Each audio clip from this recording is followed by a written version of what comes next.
हम्म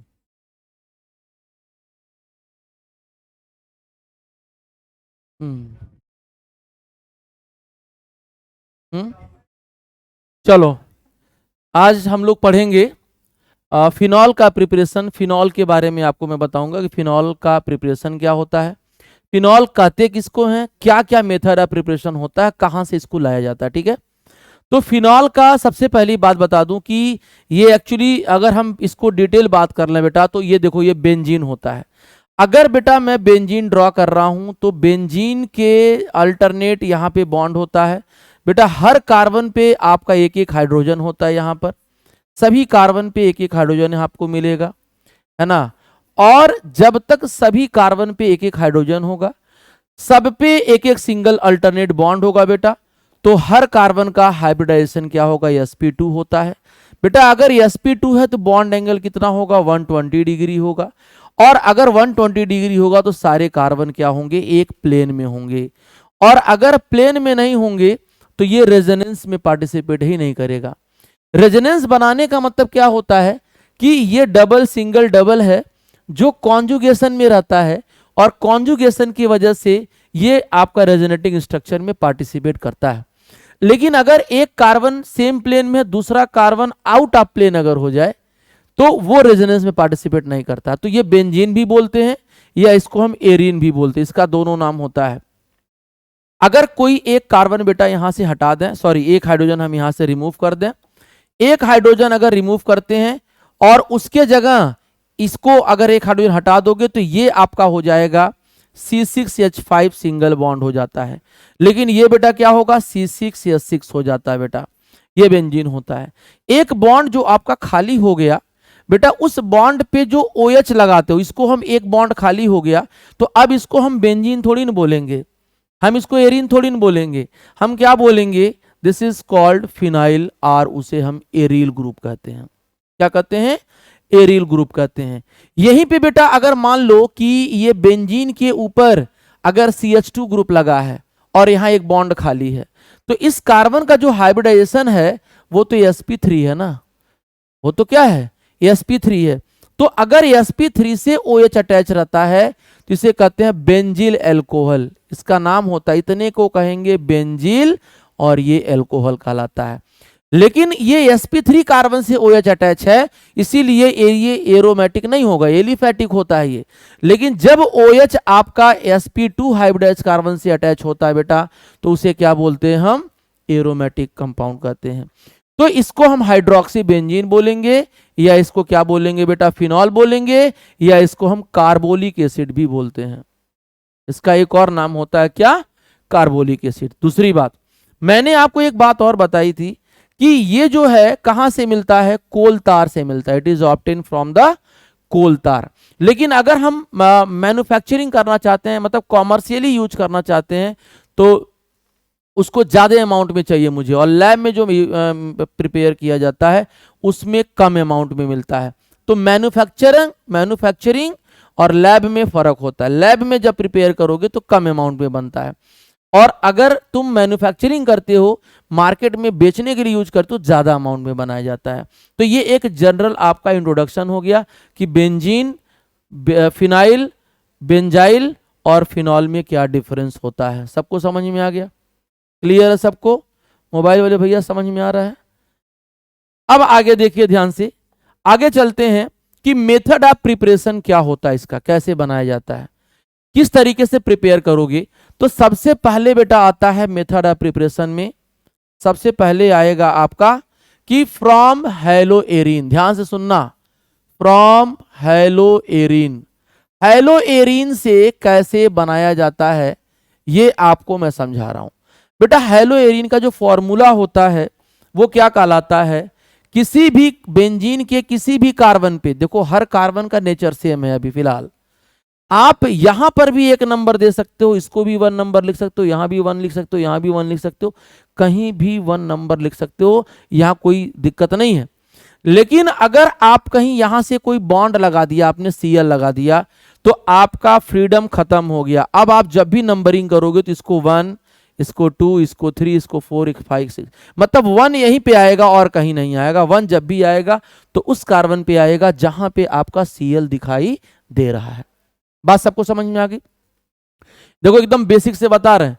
तो जब बेटा ये आपका NaOH से रिएक्शन कराया जाता है, NaOH से फ्यूज कराया जाता है, जब भी आपका NaOH से क्या कराएंगे, फ्यूज कराएंगे, रिएक्शन कराएंगे, तो याद रखना कि यहां सबसे पहले ये जो है क्या करेगा, हाई टेम्परेचर प्रोवाइड करेंगे, हीट करेंगे, मतलब 623 केल्विन टेम्परेचर पे और 300 एटमॉस्फेरिक प्रेशर पे अगर हीट करते हैं बेटा, तो देखो करेगा क्या, ये जो H है और ये जो Cl है ये बाहर चला जाएगा। हालांकि हीट की जरूरत क्यों पड़ रही है, जानते हो हीट को जरूरत पड़ रही है क्योंकि ये जो लोन पेयर बेटा होता है, रिंग के ऊपर जो Cl लगा है ये लोन पेयर वाला है।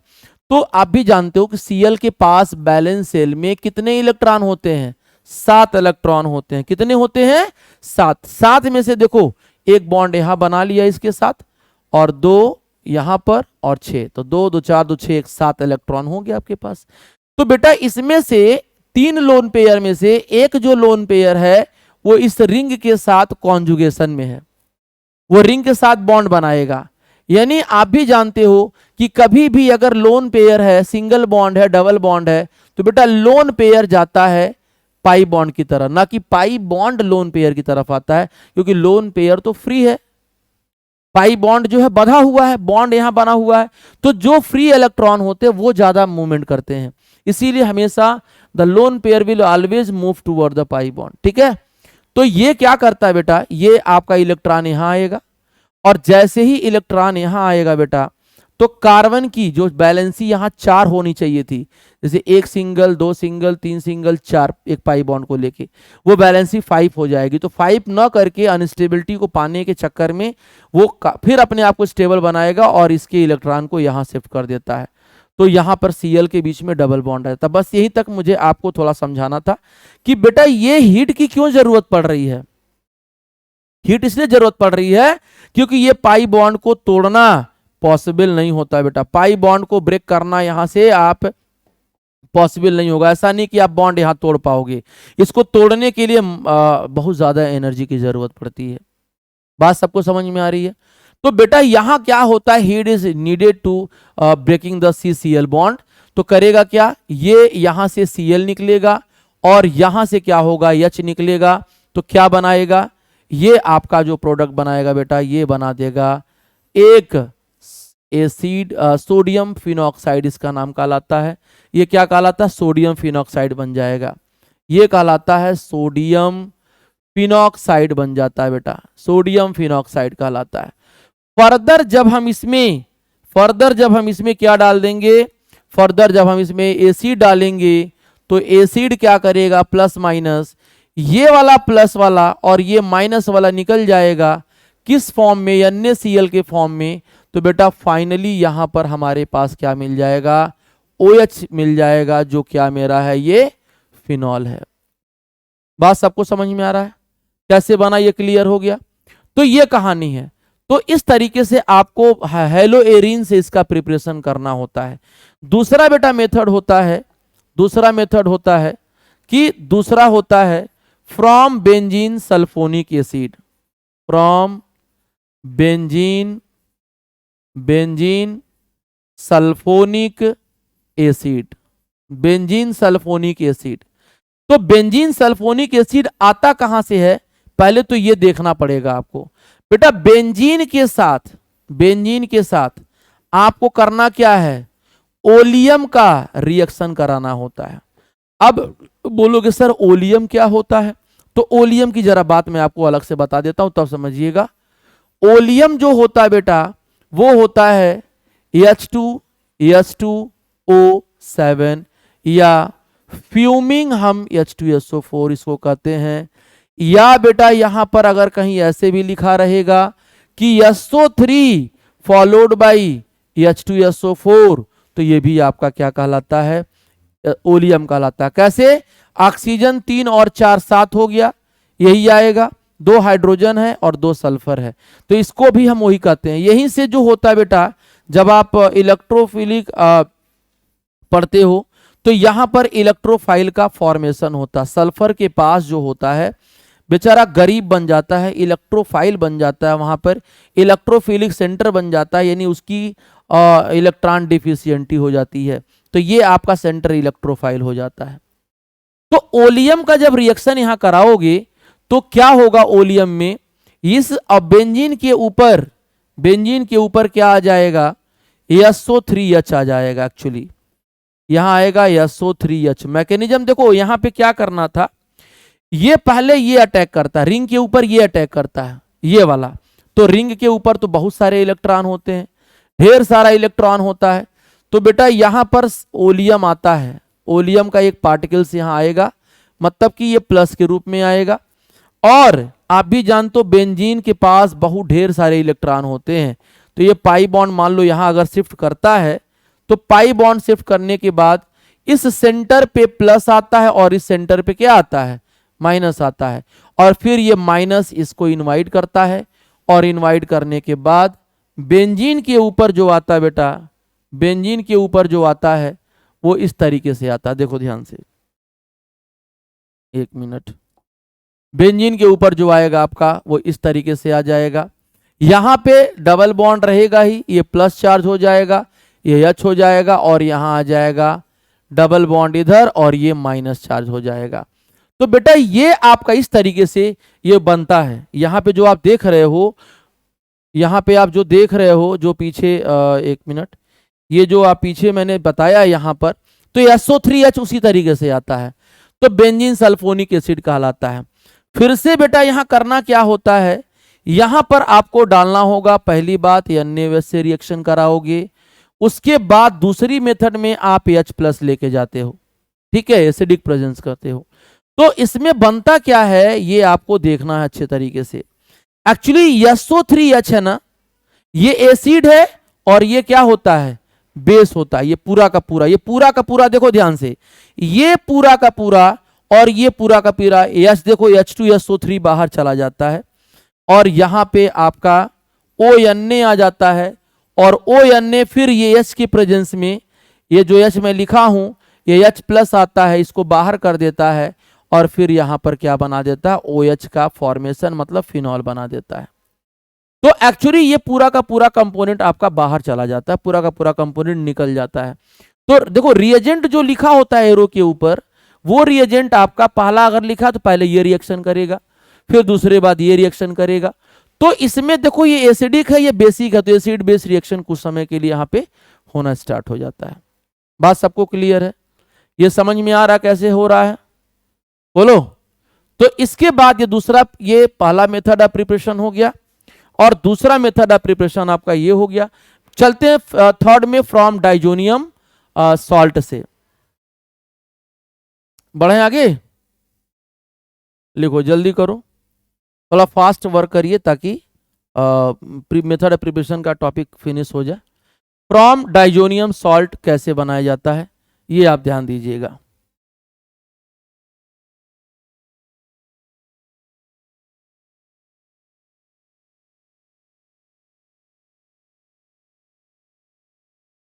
हो गया, चलिए, तो मैं यहां से बताता हूं आपको, ये तो हो चुका था, एक पेज और मैं ले लेता हूं, यहां से लिखता हूं from diazonium salt, from diazonium salt.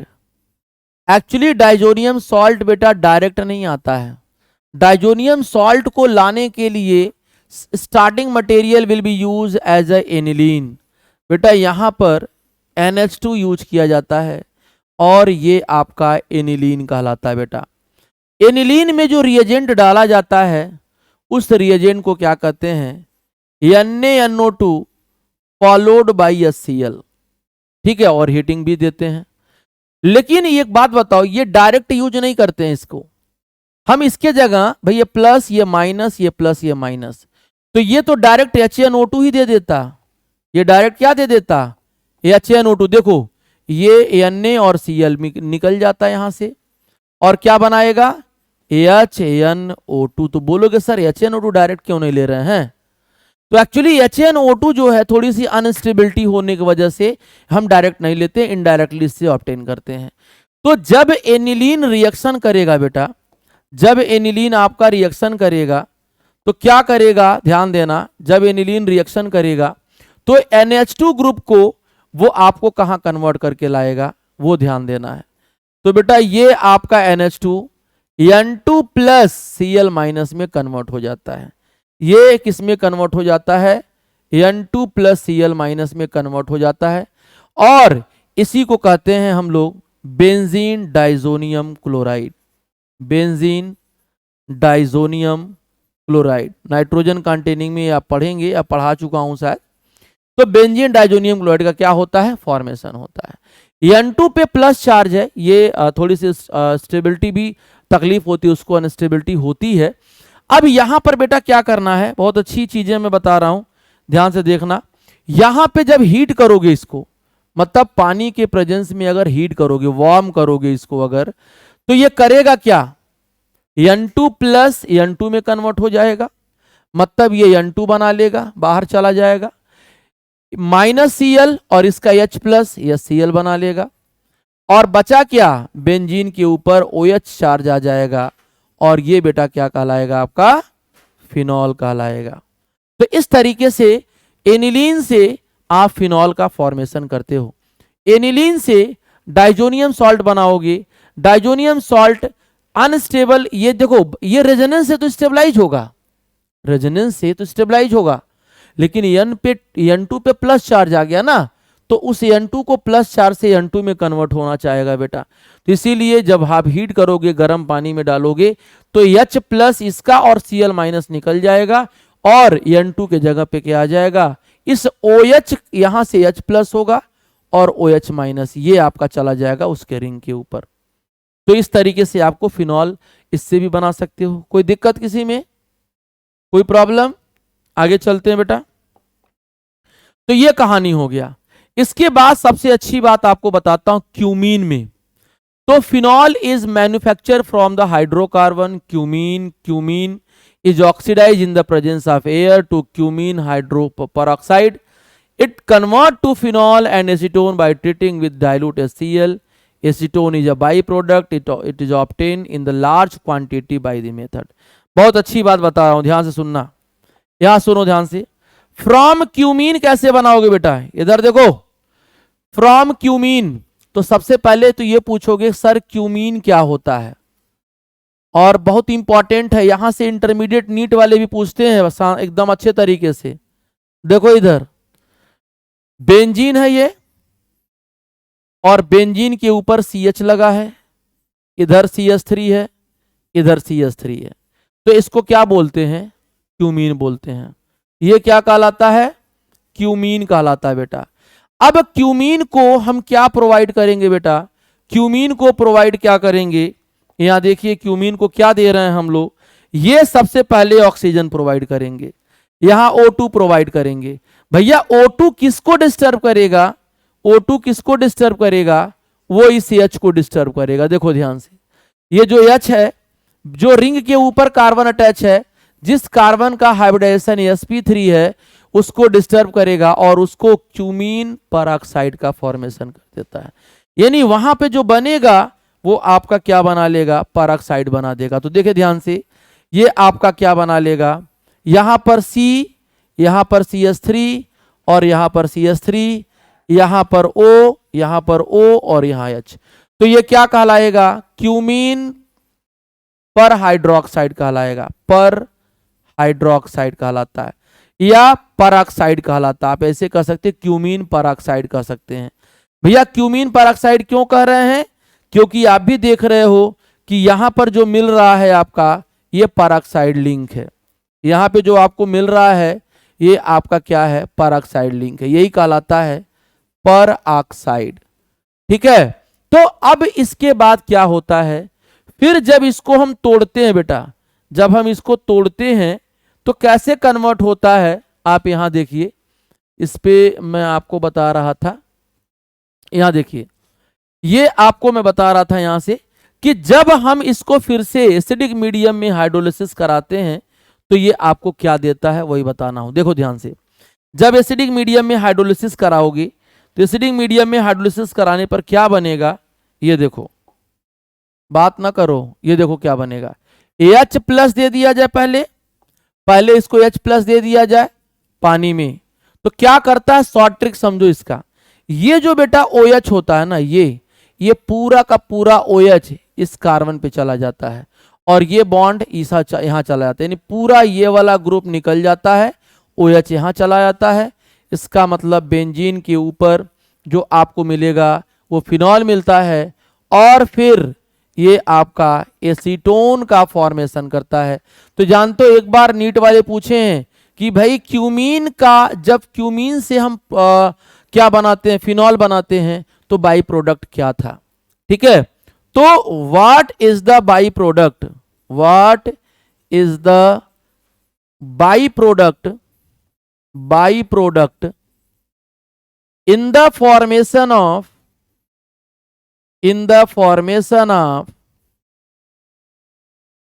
phenol from cumene,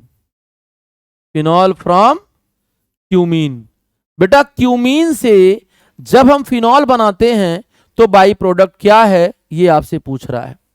तो अभी मैंने क्या बताया कि क्यूमीन से जब फिनॉल बनाएंगे तो जो बाई प्रोडक्ट होगा वो आपका क्या होगा, एसीटोन होगा। बात समझ में आ गई। तो ये रहा आपका, आगे चलें, लिख लो, टाइम है।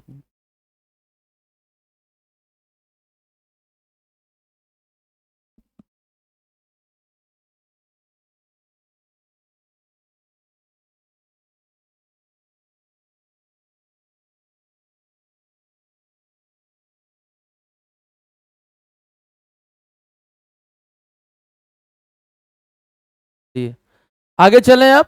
तो ये बेटा रहा आपका मेथड ऑफ प्रिपरेशन, आपको मैंने तीनों बता दिया यहां तक। क्यूमीन तक, क्यूमीन बहुत शानदार सवाल है बेटा, पूछता भी है। अब सुनो ध्यान से, ये सवाल प्रिपरेशन के ही रिलेटेड दिया हुआ है, ये एनसीईआरटी वाले पूछते भी हैं इससे, और यहीं से आपको नीट वाले भी पूछते हैं, जेई वाले भी पूछते हैं, और आपको बोर्ड वाले भी वहां पूछते होंगे। अब क्या कह रहा है, so how are the following alcohol prepare. बेटा ये एल्कोहल आपको बनाना है, कौन सा बनाना है, ये बनाना है CH3 CH फिर CH2OH। कह रहा है ये आपको प्रिपरेशन करना है, तो बनाओगे कैसे इसको, reaction by the suitable Grignard reagent and methanal. बेटा मुझे लेना क्या है, ग्रिगनार्ड रिएजेंट देना। देखो मुझे RMgX लेना है और मिथेनल लेना है, और मिथेनल का मतलब क्या होता है, एल्डिहाइड है, यानी आपका HCHO मतलब फॉर्मल्डिहाइड है, ऐसे समझो। बहुत अच्छी बात बता रहा हूं, यहां समझ लोगे तो कर लोगे। अब सुनो ध्यान से, ये जो OH दिख रहा है ना आपको, ये जो कार्बन और OH आपको दिख रहा है, 2 मिनट पेशेंस रखो, अच्छा रहेगा। ये जो पोर्शन है बेटा ना, ये तुमको यहीं से मिल जाएगा। देखो CH2O आ रहा है, CH2O। अरे भाई ये तुम्हारा क्या है, ये तुम्हारा क्या है, देखो CH2O है कि नहीं, ये आपका CH2O लिख सकता हूं कि नहीं। तो CH2O के साथ सिर्फ हाइड्रोजन ही तो कमी है भाई, यहां ऑक्सीजन है और यहां ऑक्सीजन है, यहां CH2 है, यहां CH2 है, लेकिन यहां पर हाइड्रोजन है, यहां पर नहीं है। तो कुछ भी आपको नहीं करना है, ये जो पोर्शन बच रहा है वो R के जगह ले लीजिए, ये तो दे दिया एल्डिहाइड, और ये R वाला जो पोर्शन होगा बेटा वो आप इसको ले लीजिए। तो देखो आ गया आंसर, डायरेक्ट आ गया आपको, CH3 अब आप पोलराइजेशन कराइए, ये बॉन्ड इधर जाएगा तो ये माइनस और ये इलेक्ट्रोफाइल सेंटर बनेगा। और कभी भी मैग्नीशियम ये आर्गेनोमेटैलिक कंपाउंड होता है बेटा, this is called organometallic compound, organometallic compound. तो यहां पे जब भी बॉन्ड टूटेगा ना, तो कार्बन पे माइनस आएगा और मैग्नीशियम पे प्लस आएगा। तो माइनस वाला कहां जाएगा, प्लस पे, ये जो माइनस है वो कहां जाएगा, इस प्लस पे जाएगा, और ये जो ऑक्सीजन पे माइनस है तो Mg और X उस पे चला जाएगा। तो देखिए ध्यान से, मैं यहां लिख रहा हूं CH2O माइनस, और यहां देखो मैं इसको ऐड कर रहा हूं, तो CH3 और ये बेटा क्या है, O है, तो इस माइनस पे mgx जाएगा, यानी यहां पे आप अगर देख लीजिए तो mgx जब जाएगा तो क्या होगा, ये mgx बना लेगा और यहां से ये माइनस आपका हट गया। फर्दर देखो यहां h है और यहां पर ये दिया है, इसका मतलब क्या करना है मुझे, इसका मतलब मुझे करना है इसका हाइड्रोलिसिस। तो एसिडिक मीडियम में हाइड्रोलिसिस करोगे, एसिडिक मीडियम में पानी से रिएक्शन कराओगे, जब तोड़ोगे इसको तो यहाँ H प्लस आएगा क्योंकि ऑक्सीजन पे माइनस आता है, और यहाँ OH माइनस आएगा क्योंकि मैग्नीशियम पे प्लस आता है। तो क्या बनेगा बेटा, जो प्रोडक्ट बनेगा CH CH3 CH2 OH, और ये बेटा जो बाई प्रोडक्ट है OHX, इसी बेस के वजह से एसिड लिया जाएगा ताकि यह H प्लस जो है उसको क्या कर ले, न्यूट्रलाइज कर दे। ठीक है, तो इस देखो हमको जो चाहिए था वो मुझे मिल गया, जो चाहिए था मिल गया। समझ में आ रहा है? तो किस तरीके से इसको प्रिपेयर करना क्लियर है सबको। इसके बाद देखो एक सवाल और है बेटा, एक सवाल और देखो, यहां पे देखो ये सवाल, ये वाला, ये सवाल देखो कैसे करना है। ये देखो पहले इसको हमको बनाना है, तो मैं अगले पेज पे चल रहा हूं। मुझे साइक्लोहेक्सेन के ऊपर लिखना है। चलो देखो इधर 2 मिनट जरा देख लो। देखो मुझे क्या चाहिए, मुझे चाहिए CH2OH चाहिए बेटा, और मेरे पास क्या है, मेरे पास CH2O है, मतलब फॉर्मल्डिहाइड है बेटा मेरे पास CH2O है। ठीक है ना, तो मुझे जो RMgx लेना है उसमें हमको R क्या चाहिए। अब बोलो मुझे ये तो यहीं से मिल जाएगा, ये वाला पोर्शन मुझे यहां से मिल गया, तो कौन सा पोर्शन R में रखना पड़ेगा मुझे, बस यही तो रखना पड़ेगा साइक्लिक वाला, यानी R के जगह पे क्या हो जाएगा बेटा, R के जगह पे हो जाएगा आपका साइक्लोहेक्सेन हो जाएगा। ठीक है ना, तो कैसे बना होगा ये भी आपको एक बार बता देता हूं, तो छोड़ते हैं। देखिए यहां पे समझो, यहां पे 2 मिनट लगेगा, समझ लो।